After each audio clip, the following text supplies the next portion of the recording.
સૌથી પહેલાં 250 ગ્રામ જેટલી પાલક લેવાની, જેને પત્તા ચૂંટીને સાફ કરી લેવાની અને પછી ધોઈને આ રીતે થોડી મોટી સમારી દેવાની છે. હવે આ સમારેલી પાલકમાં અડધી ચમચી કે સ્વાદ પ્રમાણે મીઠું ઉમેરી દેવાનું અને આને હાથથી મિક્સ કરીને 5 મિનિટ માટે રહેવા દેવાનું છે. ત્યાં સુધીમાં 2 મીડિયમ સાઇઝના બટાકાને ધોઈને મોટા કાણાવાળી છીણીથી છીણી લેવાના.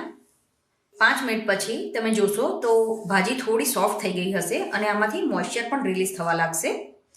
તો જે બટાકું છીણીને રાખ્યું છે એ આમાં ઉમેરી દેવાનું. આની સાથે જ 2 થી 3 કે તમે જેવું તીખું ખાતા હોય એ પ્રમાણે લીલા મરચાં ઉમેરવાના.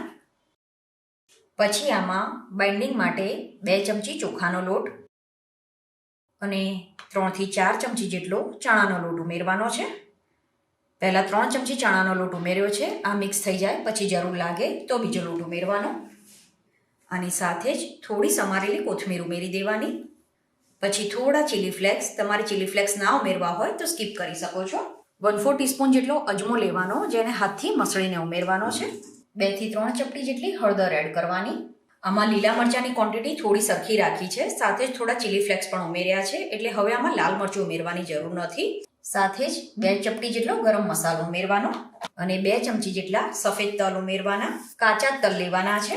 આપણે થોડો લીંબુનો રસ ઉમેરી દેવાનો. હવે આ બધી વસ્તુને થોડું ભાર દઈને મિક્સ કરવાનું છે.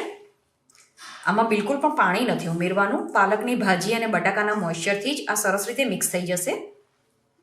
બીજો 1 ચમચી જેટલો ચણાનો લોટ આમાં ઉમેરવાનો છે.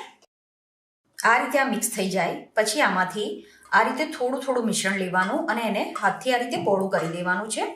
આને કોઈ પર્ટિક્યુલર શેપ નથી આપવાનો, રેન્ડમ જ આ રીતે એને થેપતા જવાનું અને ભજીયા બનાવતું જવાનું છે. તો મીડિયમ ગરમ તેલમાં આ રીતે ભજીયા બનાવતું જવાનું.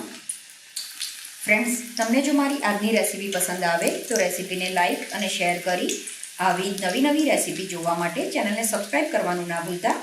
અને તમે આ વિડીયો ક્યાંથી જોઈ રહ્યા છો એ પણ મને કમેન્ટ કરીને જરૂરથી જણાવજો. આને સ્લો ટુ મીડિયમ ફ્લેમ ઉપર જ ફ્રાય કરવાના છે, જેથી આ એકદમ સરસ ક્રિસ્પી બને.